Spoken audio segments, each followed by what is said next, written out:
Satan s'était donné une triple couronne, une trinité maléfique, oh mes bien-aimés.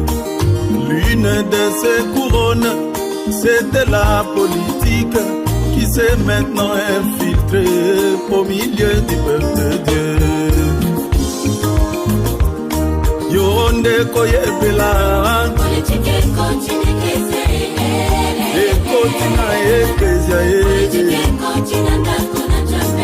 Ekotina ndako na Nzambe. Oh ya ya Yesu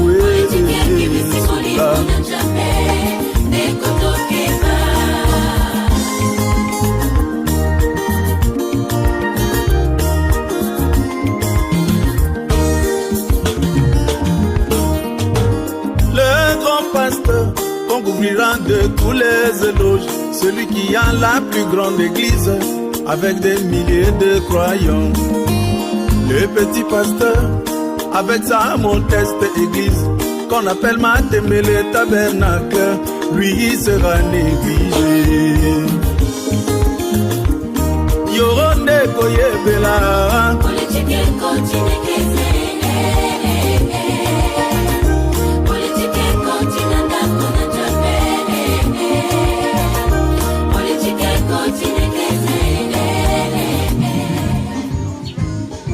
Bonjour et shalom à tous. Bienvenue dans votre émission VRV.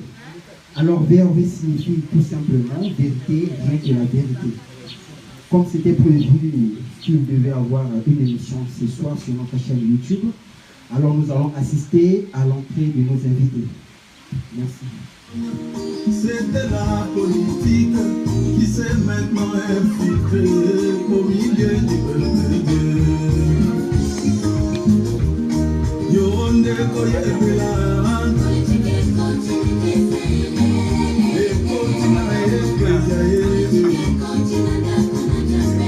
Ekotina ndako na Nzambe. Oh ya ya Yesu.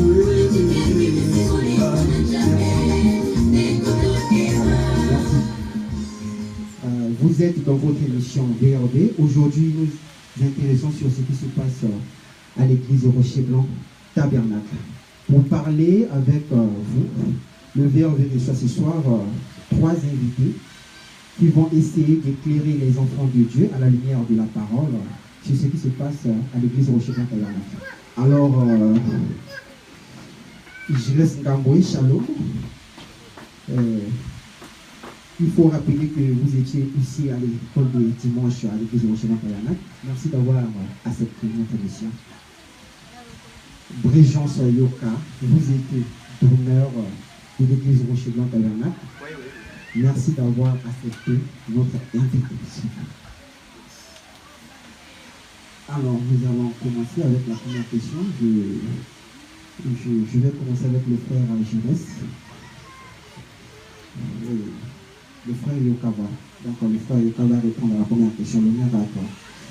Qu'a-t-il au sein du Rocher Blanc Tabernacle? Merci pour la parole. Avant de commencer, je dirais d'abord shalom à l'épouse partout dans le monde entier qui sont en train de me suivre maintenant en direct sur VRV, c'est-à-dire vérité, rien que la vérité. Alors, pour répondre à ta question concernant ce qui se passe à Rocher Blanc Tabernacle, ou ce qui s'est passé à Rocher Blanc Tabernacle, alors on dit toujours que pour mieux sauter, il faut reculer. Donc, je vais commencer d'abord parce qu'il y a des enfants de Dieu qui sont dans l'inquiétude, ils ne savent pas réellement ce qui s'est passé, parce que la personne qui ne veut pas qu'on puisse le connaître, c'est celui qui cache l'histoire. On ne peut pas cacher l'histoire. Effectivement. Merci. Alors, merci monsieur le journaliste. Moi c'est le frère Yoka. Alors en réalité, la scène se déroule ici le 27 novembre 2019, lors de la veillée du papa de notre ancien Abel. Alors nous étions à la veillée un soir, et puisqu'on dit que là où il y a des frères, on doit toujours communier autour de la parole. Bien sûr. Alors, on était ensemble avec les frères Girens, le frère Koumou, et le frère Eddy aussi était là. On était nombreux, on parlait de la parole, et parmi nous il y avait aussi certains frères. Le frère Dodge était là, le frère Genter, le conducteur de chant. Donc ça se passe le 25 Le 27.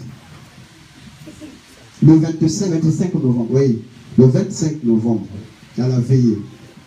Alors, on parlait, on causait sur la parole, et ce n'était rien que la parole. Alors, puisque le frère Koumou, il fut membre du Rocher Blanc Tabernacle. Ah oui. Alors, vous savez que le message est universel. Universel, nous sommes les frères et sœurs. Même si un frère quitte notre église, il est frère. Alors, on était là, on parlait de la parole, on communiait autour de la parole, jusqu'à ce que nous sommes tombés à un sujet où c'était question de la communion, puisque à l'époque, on se préparait pour manger le corps du Seigneur Jésus-Christ. Ah oui. Et le frère a soulevé un débat, jusqu'à ce que il y a eu le frère Giras qui a posé les questions. Est-ce que quelqu'un qui critique a le droit de manger la communion? C'était ça la question. Et le frère a répondu avec les Écritures que non, la personne qui critique ne peut pas manger la communion. Jusqu'à ce qu'il est rentré que dans l'église, nous devons avoir la liberté d'expression. Donc chacun, Effectivement. doit être libre de parler, d'exprimer son opinion. Oui, la démocratie. Voilà. Alors, il dit que dans notre église, on ne présente pas les fréquentations. C'est tout à fait juste. On présente les fiançailles.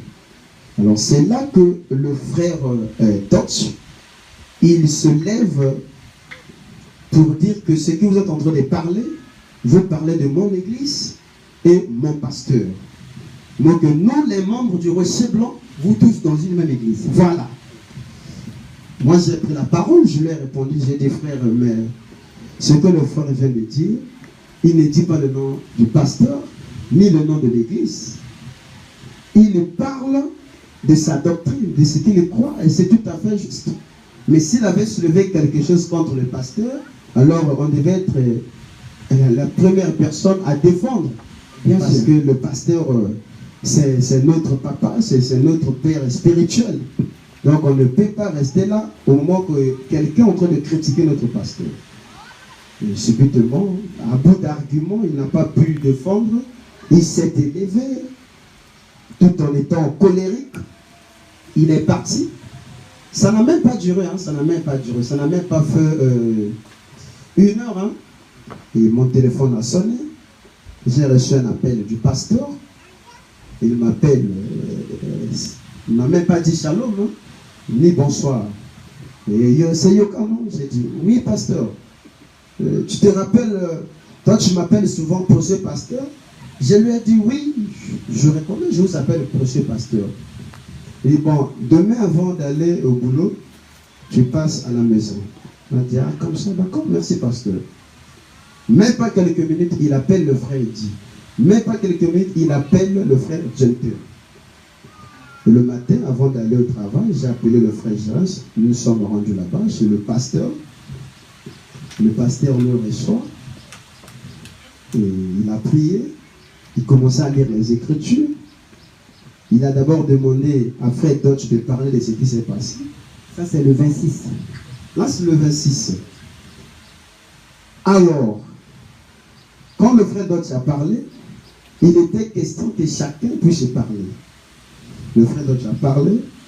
Le pasteur, puisque nous, avant de venir, quand nous sommes arrivés, nous avons vu, il y avait déjà 3 personnes. C'est-à-dire, il y a eu le pasteur Freddy, il y a eu le frère Genter et le frère Dodge. Alors nous sommes arrivés, donc on était au nombre de 5, moi et le frère Jérès, 2. Alors, quand le frère Dodge a fini, le pasteur pose la question sur le frère Genter. Vous devez comprendre, là déjà il y avait eu une conclusion avant que nous puissions venir. Effectivement. Voilà, ça veut dire qu'il y avait déjà des compromis. Alors quand nous sommes arrivés, le frère Dodge a fini, le frère Genter, le pasteur pose la question, est-ce que ce que le frère Dodge dit, c'est la vérité? Il dit, pasteur, c'est la vérité. Ok. C'était question que le frère Gérin se parle. Quand il a commencé à parler, le pasteur n'a même pas laissé le temps sur le frère de s'exprimer. Parce que le frère Dodge avait un petit papier. Le frère Gérin a pris aussi le papier là. Parce que c'était, d'après le frère Dodge, c'était la chronologie de la scène qui s'est passée. Alors le frère Gérin a essayé de redresser certaines choses. Et quand tu commences ici là, c'est pas comme ça, c'est comme ça, ça c'est déjà faux. Et il remet le papier. Alors, quand il a voulu parler maintenant, c'est le pasteur qui le prend la parole. Et moi je lui ai dit, je dis pasteur, c'est pas comme ça. Les frères ont parlé, alors c'est au frère Gérin de parler, ensuite moi je vais parler. Donc nous devons être libres. Il dit non, je sais, il commence à lire les citations jusqu'à ce que je lui ai dit, je lui ai pris la parole par force puisqu'il ne voulait pas nous donner la parole. Et je lui ai dit, pasteur, nous connaissons les citations là.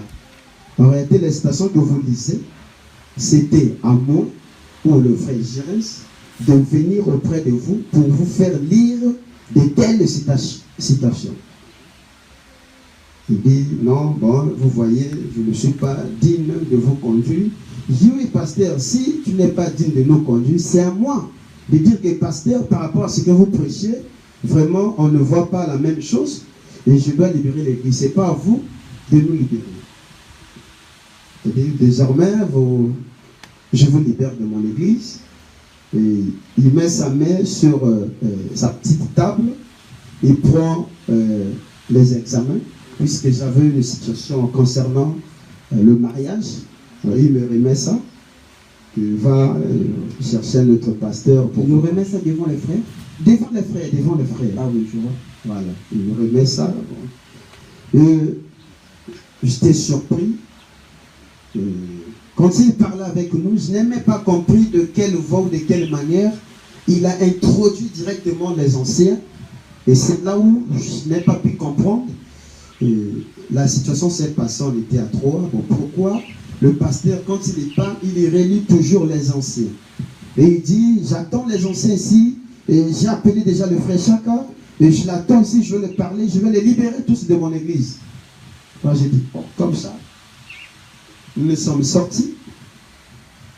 Nous sommes partis. Et c'était le dimanche, aux yeux de tous, que le pasteur nous a libérés. Donc c'est un peu le briefing sur ce qui s'est passé réellement. Merci beaucoup le frère Yoka. Tu ne vas pas trop monopoliser la parole, donc on va passer également au frère Jérès afin qu'il puisse nous éclairer un peu qu'est-ce qui s'est passé chez l'ancien le 26 novembre 2019. Non, je vais éclaircir un peu pour...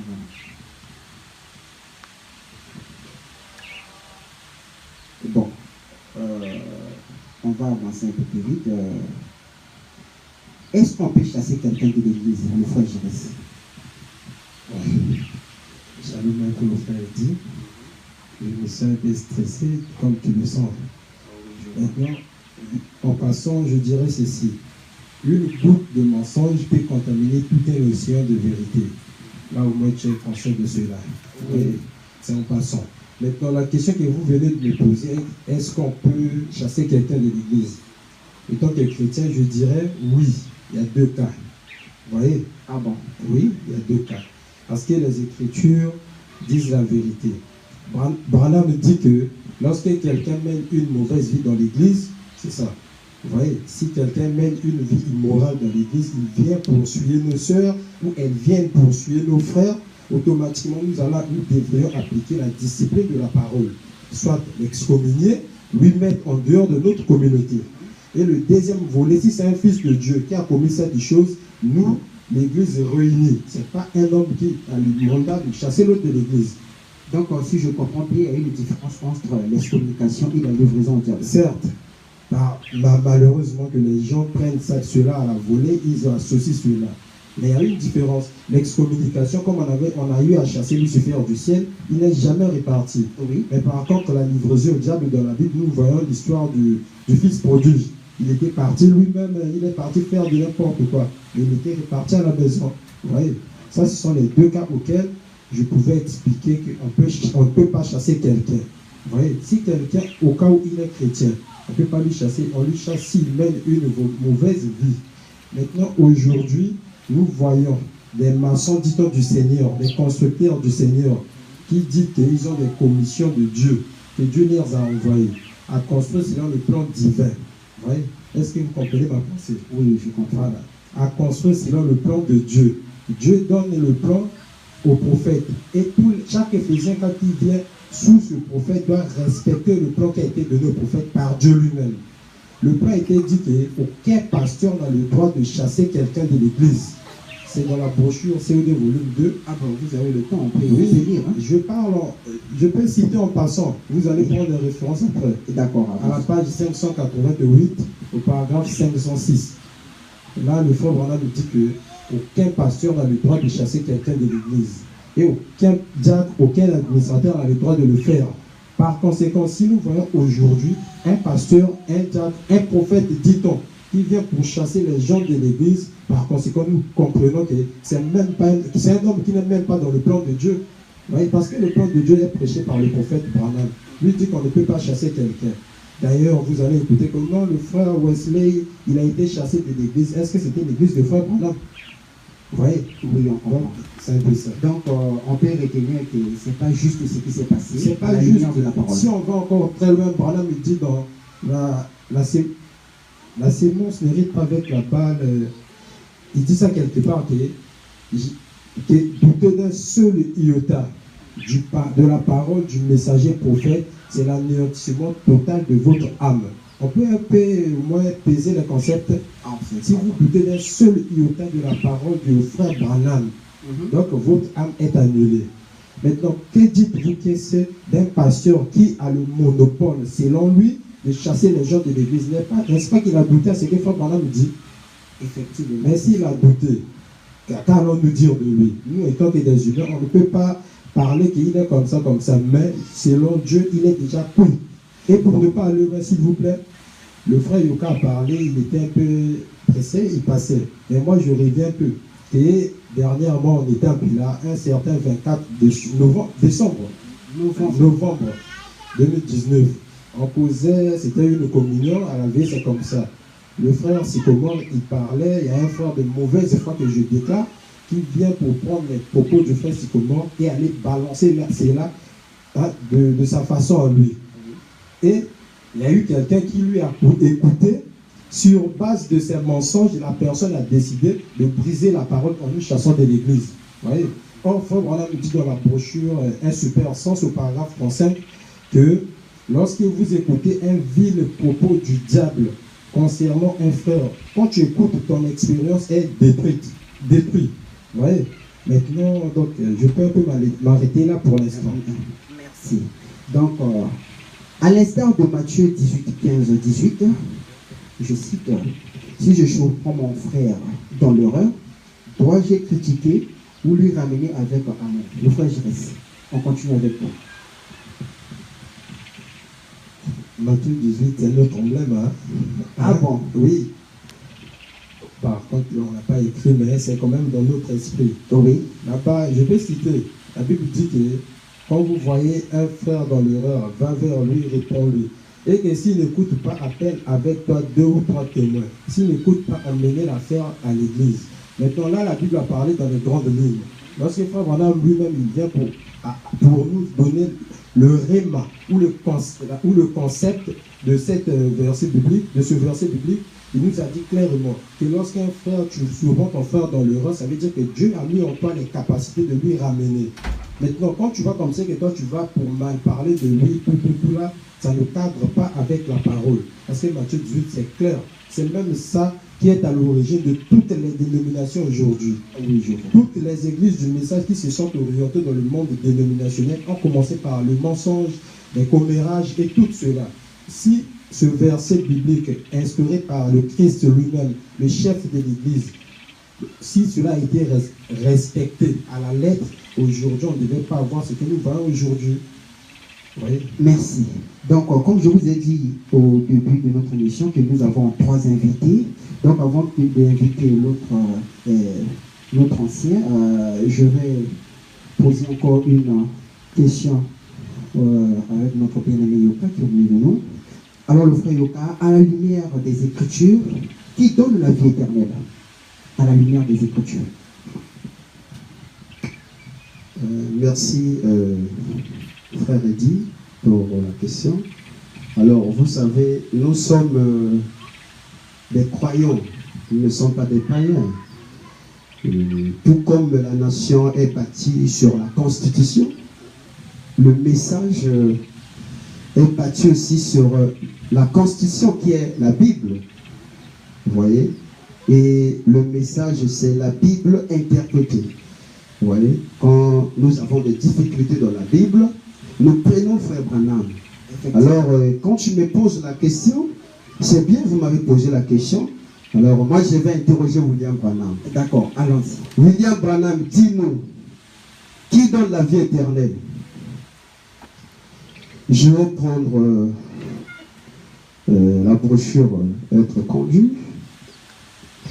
Il y a 2 brochures, hein, Être conduit, des serments.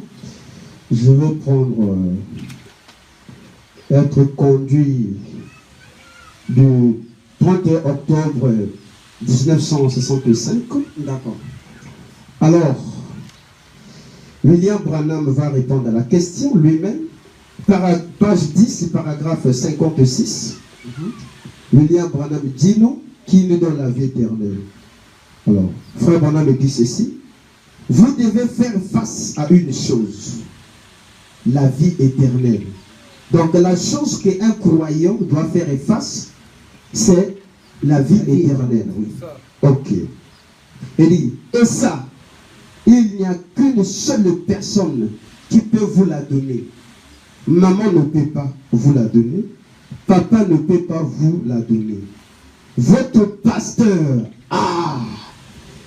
c'est là, quand j'ai lu, je me suis un peu dérangé, hein, parce que c'est noir sur blanc. C'est écrit, c'est pas moi. C'est écrit, je lis. Hein. C'est bon alors. Voilà, puisqu'il y a eu un moment où les gens ont péché, des chrétiens de ne pas lire. D'après eux, si tu montres une écriture, tu es un chien. Mais ça, c'est William Branham. D'accord. Donc là, déjà, le pasteur, maman, papa et le pasteur sont exclus. Hein, compte tenu de la personne qui peut donner la vie éternelle. D'accord. Le pasteur est déjà exclu. Votre pasteur ne peut pas vous la donner. Votre conducteur ici ne peut pas vous la donner. Donc là, lui-même aussi. il dit, votre conducteur ici, bon, il enlève d'abord le pasteur. Or, qui est William Branham? C'est le prophète de l'âge. Le messager prophète. Voilà, celui qui traite avec Dieu. D'accord. Hein? Donc, lui, quand il prêche, Dieu l'avait déjà jugé. Et il a trouvé que son message était parfait. Mais là, il dit que non, même lui, le conducteur ici, il est où? Au Branham et Tabernacle. Il dit que lui aussi ne peut pas. Donc, le pasteur ne peut pas, papa ne peut pas, maman ne peut pas, le pasteur lui-même, le prophète de l'âge ne peut pas. Ah, c'est grave. Ça, c'est grave. Il dit, même le conducteur ici ne peut pas. Il dit, toute personne qui a reçu la vie éternelle a dû venir à Jésus-Christ. Cette partie-là, il n'y a que lui qui peut la donner. Ça, c'est pas moi. Tu peux répéter la brochure, c'est être conduit. Paragraphe 56. D'accord. Voilà. Il dit cette partie-là. Donc, tu peux prier pour les malades. Ce sont les dons. Hein? Les dons, les appels sont sans repentance. Et donc, les Éphésiens 4 ont leur travail. Mais quand tu as donné la vie éternelle, ça, personne ne peut la donner. Vous savez, les gens parlent beaucoup de Tony Isabelle, qui était le diacre de Bonhomme Tabernacle, qui a raté la vie éternelle, qui est parti en enfer. Mais les gens disent qu'il part peut-être parce qu'il n'avait pas pris lors de la création de l'écureuil. Oui, mais c'est ça. Mais cela a commencé d'abord comment? Tony Isabelle a eu un songe. Oui, il voulait, dans ce songe, il voulait quelqu'un qui puisse lui montrer